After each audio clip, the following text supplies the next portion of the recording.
Hello and welcome to Non-Stop Wrestling Chat. My name is Barry and this is your AEW versus NXT review. Right guys, so we're going to do a show. Don't forget to hit like, subscribe and that beautiful notification bell. And also I want to tell you about a little fangirl moment I had this morning. So, woke up this morning at 4, went for a nice run when it was quite snowy, so it was actually like a 10-minute run. Came back, had breakfast, sent some emails, got some work done before I started watching AEW and getting the recording done, so AEW NXT. Pops up that Chris Van Vliet followed me. Literally marked the hell out. The guy is one of the main reasons why I started this show. Watching him talk to wrestlers and stuff like that, and me constantly talking about wrestling every single day, like my partner is tired of listening to me talk about wrestling. Like she likes wrestling, she got into wrestling because of me more, but she just, like, when I talk about it, sometimes she's like, right Barry, you need to stop rambling on about wrestling. So, watching Chris Van Vliet definitely got me into the want to start this channel, and obviously I got the balls last year to finally do it, but I honestly fangirled. Anyway, let's get into the review. So, AEW, we've got Eddie, kick off with Eddie Kingston versus Pac. Pac picked up the win here. I gave this a 2.5 stars. You know, this was a really solid match. Eddie looked great in this. I've been a big advocate for Eddie Kingston for a long time, like from his indies, his CZW stuff, and I've liked this man for a long time. Definitely is somebody that's really good in the ring.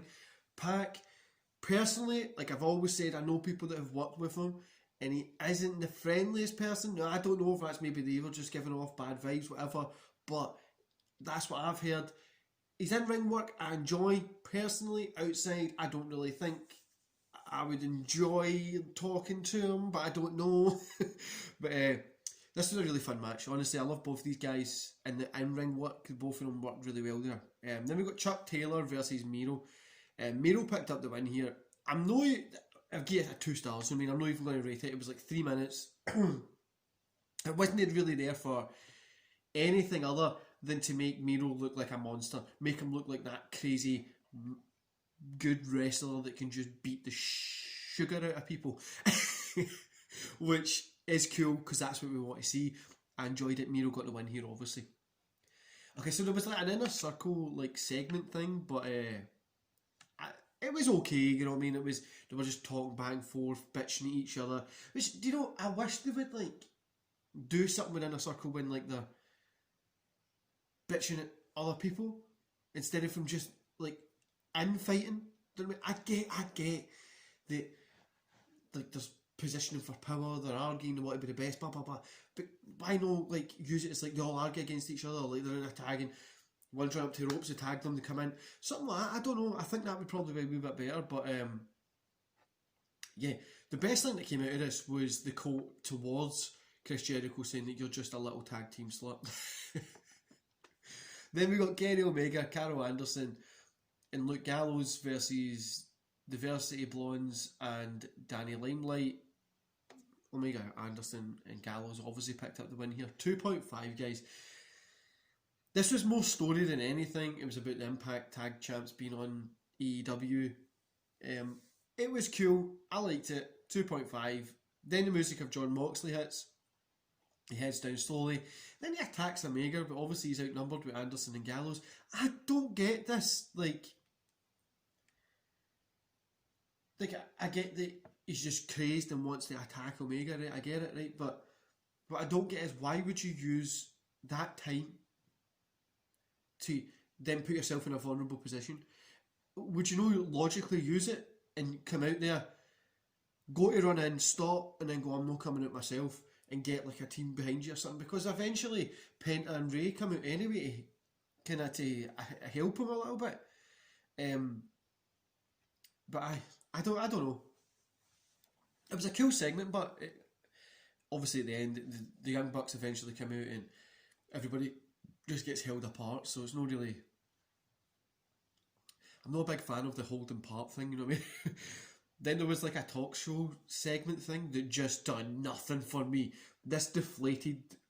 So like, The matches at the start were good, right? They weren't the best, but they were good. Eddie Kingston Pac, probably the best. Then this happened and it deflated the hell out of the show for me. I started struggling to watch the thing. So we got Jurassic Park versus FTR. Now, I gave this a 2 stars. I hate saying this, but this was more story again. I honestly hate saying, oh, it's more story. It's like a TV show, right? But there wasn't really much happening in the ring. And I don't know if maybe this just got affected because of how boring the talk show segment was. Then we got the NWA Women's World Championship match, which was Deb versus Tay Conti. Conti is one of my favourites at the minute, outside that bubble of NXT WWE women workers. Outside of that, Conti is definitely one of my favourites. Deb picked the win up, obviously, here, 2.5 stars. Really solid match. Both women look good in this, and like I says, I'm really digging Conti's matches at the minute. Then we got a TNT Championship match, which was Darby Allin versus Brian Cage. Darby Allin picked up the win here. Good main event. Cage knows how to work the smaller guys, like we've seen him doing Independence a lot. Darby is a good smaller guy, so it worked really well. 3 stars. It was enjoyable. I like Cage. I really think the guy's a great worker, and I hope he eventually gets into that main event title picture because he deserves it. Sorry guys, my partner just before she left, she was spraying like air freshener stuff, and it's like overall the show for AEW 2.5 stars. Wasn't great. It was a mixed bag. You know, there was like a lot of ups and downs, like a lot of good point, bad point, good point, bad point. The end ring work was good, which is the most important part of a wrestling show. But yeah, it was okay. Cool matches. NXT, we've got Candice LeRae versus Blackheart. LeRae picked up the win here. Solid start to NXT. I enjoy watching these two women work. I'd probably say this match got hurt a little bit, but 2.5 stars. Then Finn had a segment where the Undisputed Era come out. They come in and they attack Finn for O'Reilly to come out and make the save, which was obviously after last week you were like, no way is he going to make a save, but he did, which was really cool. I like seeing O'Reilly get the save here, and I think it's like that mutual respect fighting against each other, which will be really cool. Dusty Rhodes Tag Team Classic quarterfinals, Ever Rise versus Grizzled Young Veterans. The Young Vets pick up the win here. I'm glad to see this. I love these guys. Solid match, and I'm glad to pick up the win. 2.5 stars. And we got Loomis against Gargano. Gargano got the win here. 2.5 stars. Solid match again.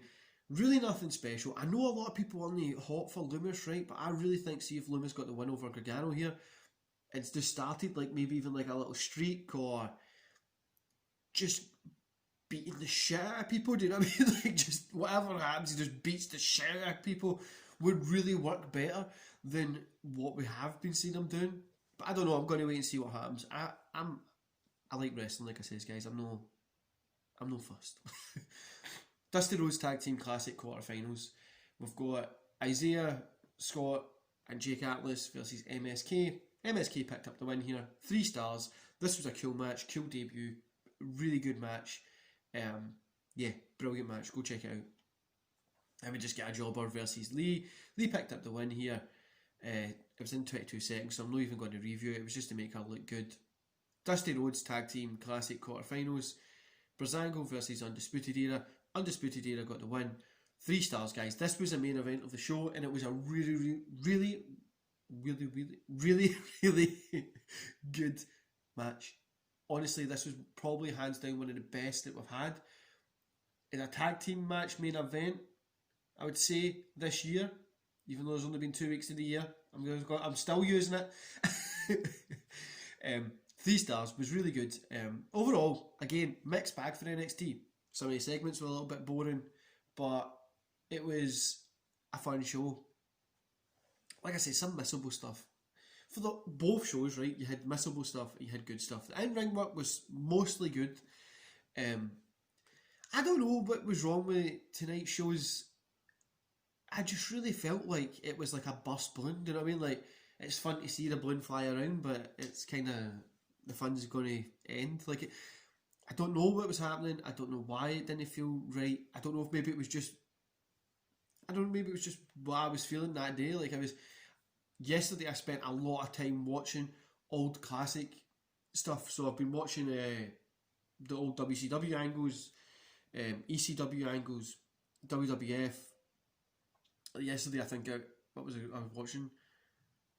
The 2002, 2001, 2002 kind of time with like the invasion stuff and that, into the elimination chamber and all that kind of stuff. Like, I was watching quite a lot of good stuff that then when I went and watched it, it just, I don't know, it just didn't click for me yesterday. I really don't know what was missing from it. It was kind of just an average Wednesday night, to be honest with you. I'm not expecting these guys to hit this out the park every single week, right? But if they do want to start competing more with the bigger shows such as Raw and such as SmackDown, they are going to need to start putting on... I know Raw and SmackDown are only putting on great shows every single week, okay? But they're established names. It's like starting a... In Glasgow, we have two main football teams, Celtic and Rangers. What people don't know is there's a bunch of other football teams in Glasgow as well. One of the other big ones that I'm quite close to is Partick Thistle.